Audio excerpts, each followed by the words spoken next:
आप हमें नहीं समझाएंगे सर, आप हमें नहीं समझाएंगे, आप हमें नहीं समझाएंगे, आप हमें नहीं समझाएंगे, मैं बता रहा हूँ। चलो हटो, अब बात करने दो, पर आप नहीं बताएंगे सर हम कब बात करेंगे। अब तो हो गया ना, अब तो हो गया ना। जिला मुख्यालय में आज उस वक्त हड़कंप मच गया जब उत्तराखंड स्वाभिमान मोर्चा के उपाध्यक्ष भूपेंद्र कोरंगा हाथ में पेट्रोल की बोतल लेकर आत्मदाह की चेतावनी देते हुए जिलाधिकारी कार्यालय पहुंच गए। उनके साथ जिला पंचायत सदस्य विजया कोरंगा और कुछ ग्रामीण भी मौजूद थे। मामला मुख्यतः श्यामा बाजार स्थित शराब की दुकान के स्थानांतरण को लेकर गरमाया हुआ है, जहां नाबालिगों को शराब बेचने के साथ ही ओवर रेटिंग जैसे गंभीर आरोप भी लगे हैं। दरअसल बीती 1 अप्रैल से जिला पंचायत सदस्य विजया कोरंगा के नेतृत्व में ग्रामीणों ने अपनी 10 सूत्रीय मांगों को लेकर भूख हड़ताल शुरू की थी।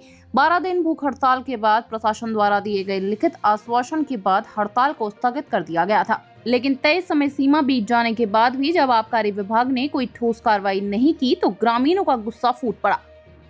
पूर्व में भी आत्मदाह की चेतावनी दे चुके भूपेंद्र कोरंगा आज सीधे पेट्रोल की बोतल लेकर जिला मुख्यालय आ धमके। जैसे ही वे कार्यालय के भीतर घुसने लगे, वहां मौजूद भारी पुलिस बल और प्रदर्शनकारियों के बीच तीखी नोकझोंक और जबरदस्त धक्का मुक्की देखने को मिली। पुलिस ने मुस्तैदी दिखाते हुए किसी तरह भूपेंद्र कोरंगा के हाथ से पेट्रोल की बोतल छीनी और एक बड़ा हादसा होने से टला। इस हाई वोल्टेज ड्रामे और जोरदार हंगामे के बाद आखिरकार आबकारी विभाग के साथ उनकी वार्ता हुई। कार्यालय के बाहर ही जनप्रतिनिधियों और विभागीय अधिकारियों के बीच एक आपात बैठक हुई।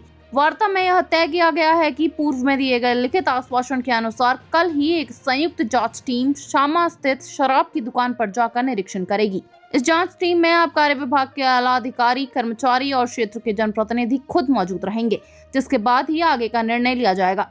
देखिए, हमारे जनता के टैक्स के पैसे से पलने वाले ये अधिकारी जनता के ऊपर इतना रौब जमा रहे हैं। हमने तो सोचा था कि पढ़ लिख करके ये अधिकारी बनते हैं, लेकिन जिस तरीके की इनकी हरकतें हैं, ऐसा लगता है कि अनपढ़ अधिकारियों को यहां पर जो है बिठा दिया गया है। हमको लिखित में जो चीज दी और कहा गया कि 16 दिन के अंदर आपको बताया जाएगा, इस पर कोई काम नहीं हुआ। लगातार हमको दौड़ाते रहे, जांच के नाम पे कभी कहीं बुलाते रहे। हम गए, हमने पूरा जो है सहयोग किया, लेकिन लास्ट में जो जांच रिपोर्ट दी बिल्कुल हंसने वाली जांच रिपोर्ट थी और इसीलिए मैं परसों एसडीएम कार्यालय में भड़का भी। उसके बाद इन्होंने जिस बात को हम 2 तारीख को कह रहे थे कि वहां सीसीटीवी फुटेज नहीं है, इस बात को उन्होंने जांच जो रिपोर्ट थी उसमें माना और 20,000 का इन्होंने चालान काटा है। लेकिन जो साक्ष्य हमने वहां पर दिए थे, ओवर रेटिंग का साक्ष्य हमने दिया था। हमने जो है वहां पर नाबालिग को जो ये शराब दे रहे हैं बिना पूछे, वो हमने साक्ष्य वहां पर इनको दिया था। वहां पर सीसीटीवी फुटेज होना चाहिए, बारकोड होना चाहिए, अलग अलग लोगों के उसमें जो है ट्रांजैक्शन ये लोग करते हैं। ये ऐसा आबकारी नीति में लिखा हुआ है कि अगर ये चीज पकड़ी जाती है कंटिन्यू 3 बार तो लाइसेंस भी रद्द हो सकता है, ऐसा उसमें स्पष्ट और लिखा हुआ है। अब ये कैसे पता करेंगे कि लगातार ये चीज हो रहा है? इसके लिए थी सीसीटीवी, तो इन्होंने सीसीटीवी का बचाव करते हुए, उस व्यक्ति का बचाव करते हुए 20,000 का चालान काट दिया।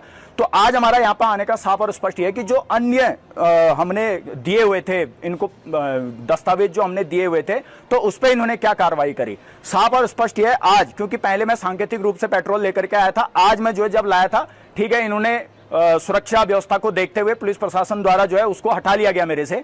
उसके बाद जब वार्ता हुई तो वार्ता में पहले ये रेड लिस्ट लेकर के आते हैं और उसमें मेरे को दूसरी ब्रांड दिखाते हैं। इनको लगा कि हम बेवकूफ हैं।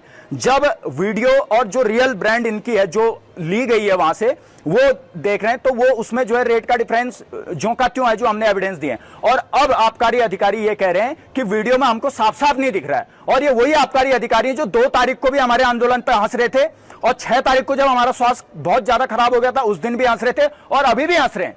तो इतनी सत्ता की हनक आखिर किस बात के लिए इनको है? आखिर किसके संरक्षण में रह करके इस प्रकार का कुकृत्य कर रहे हैं कि जो अनुज्ञापी हैं उनकी ये इतने कुकृत्यों को छुपाने का जो है काम कर रहे हैं? तो ये बड़ा गंभीर सवाल है और बहरहाल के लिए हम यहीं पर हैं और मैंने इनको साफ और स्पष्ट ये कह रखा है कि अब यदि इस बात को नहीं मानते हैं तो उस दुकान को तोड़फोड़ करके उस दुकान में आग लगाने का मैं काम करूंगा। उसका जिम्मेदार कौन होगा मैं इनके मुंह से सुनना चाहता हूं। अगर ये कहेंगे भूपेंद्र कोरंगा तू इसका जिम्मेदार होगा, वो भी चलेगा, मैं जाऊंगा। और यदि ये कहेंगे कि भाई हम नहीं होंगे, मतलब ये होंगे, तो फिर ये देखें। और अभी मैं यहीं पर बनाऊं और नहीं तो जो जिन एसी कमरों में ये बैठते हैं वहीं जाकर के हम जो है इनको जो है आज जवाब देना पड़ेगा। इसमें इन्होंने 2 मतलब इनके 10 बिंदु थे। 10 बिंदुओं को लेकर ये आमरण अनशन पे थे। उसके बाद इन्होंने जब ये आमरण अनशन से उठे थे इनके पास 2 बिंदु और इनके पास बचे हुए थे उसमें द्विपक्षीय जांच हुई। एक नाबालिग को मदिरा की बिक्री और ओवर रेट, इन दोनों पे जांच हुई। कई चरणों में द्विपक्षीय जांच की गई। जांच करने के बाद इस प्रकरण में 20,000 रुपये का जुर्माना आरोपित किया गया और वो जुर्माना भी जमा करा दिया गया है। उसके बाद भी इनका अपना और क्या इनका मोटिव है, ये हमको इसके बारे में कोई जानकारी नहीं है। मेरे पास समय समय पर चेकिंग कराई जा रही है और ऐसी कोई अभी वो नहीं आया है कि कहीं पे बोतलों की बिक्री हुई हो।